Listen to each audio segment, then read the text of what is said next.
Madison, and I speak from the perspective of an abled, white, queer trans woman. I am a settler who is attempting to unlearn my own white supremacy and become a better ally to trans women of color and all Indigenous people. And I wish to speak primarily to other white people today. There is an epidemic of missing and murdered Indigenous women in our country. Over 1,200 women are gone. I am a white colonial settler, despite the fact that I am 20 generations removed from my original settler ancestors.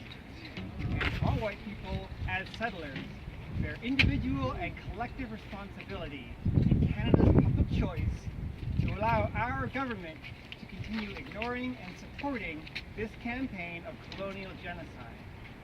There is no checkbox on the official reports for trans or two-spirit. So we do not even know how many of those missing and murdered people were actually trans or two-spirit.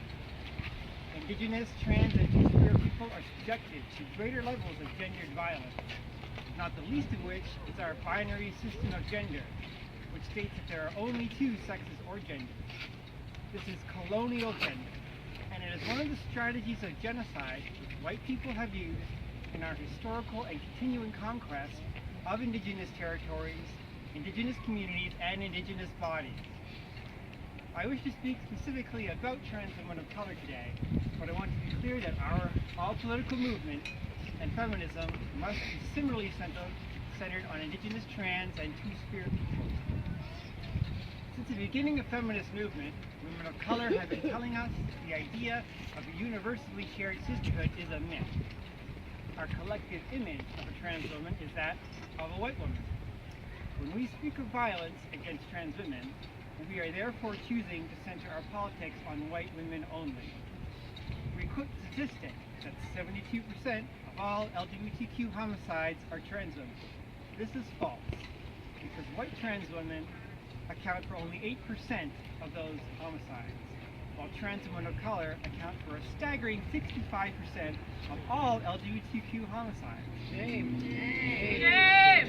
The reason for this monumental disparity is that these women exist at the horrifying intersection of misogyny, transphobia, and racism. Trans women of color are much more likely to experience profiling, discrimination, and physical and sexual violence at the hands of police. Police routinely use anti-sex work laws to profile and target trans women of color who have committed the crime of walking while trans in public. Example, a police officer sees a trans woman of color, initiates a stop and frisk, an illegal search, and then makes an arrest when they find she is carrying a condom in her purse. That is an exact accounting of events. These women are overrepresented in our prison system, where they are thrown in jail with men and suffer further abuses. They experience extreme rates of poverty, unemployment, and homelessness. They may also be migrant women, which further blockades them from economic and legal security and access to capitalism. They are overrepresented in sex work. Very relevant, Canada's new and draconian laws about sex work endanger and further marginalize all sex workers. However, trans women of color will experience the most severe effects from those laws. They are thus exposed to HIV and dangerous intravenous drug use at much higher rates, then face increased discrimination from shelters, transition houses, and medical providers. Because trans women of color are overrepresented in sex work, trans exclusionary feminism is sex worker exclusionary feminism, is women of color exclusionary feminism. Do we all get that? Yes. Trans exclusionary feminism is sex worker exclusionary feminism, is woman of color exclusionary feminism. The only way to prevent violence against trans women of color is to place these issues at the top of our political priority list. For example, the backlash against Bill C-279 does endanger white trans women, but not anywhere near to the extent it endangers trans women of color. Are white feminists discussing and centering this reality in the fight over the so-called bathroom bill? A political movement centered on trans women is a movement for white trans women only. Does that sound familiar to anyone in the history of modern feminist movement? Trans women of color fade out of view, and white women then appropriate this racialized violence for our own political gain. The only way to conduct political movement for all women is to always focus on the most marginalized and vulnerable women. Any action which prioritizes the experience and needs of those women will also address the needs of all other women. Any political action which focuses on trans women in general will benefit white women while leaving women of color behind, as our history in modern white feminism has shown us today. A white trans girl commits suicide, and our social media is inundated with a viral blossoming of compassion, sorrow, and rage. A continuing campaign of extermination is waged against trans women of color, and these women flicker briefly across the internet's V-reel.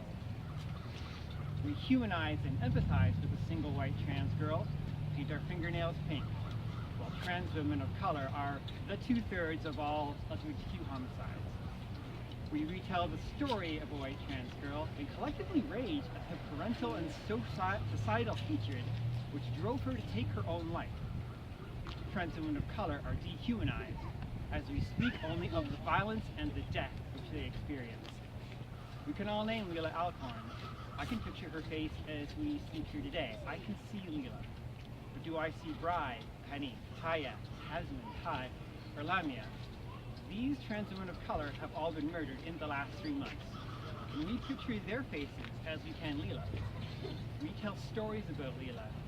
We tell her story, while we tell statistics about Zarada Rayas and Eli Nettles and Sumaya Dalmar, who lost her life in Toronto only weeks ago.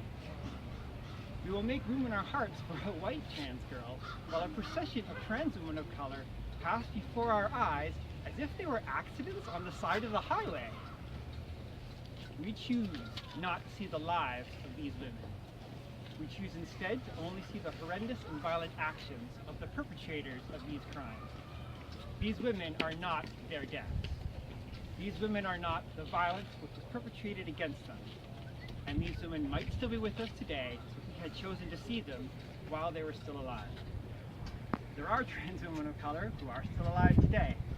Their lives depend on mainstream feminist movement to make a commitment to listen, actively give space to them, center their issues, and amplify their voices.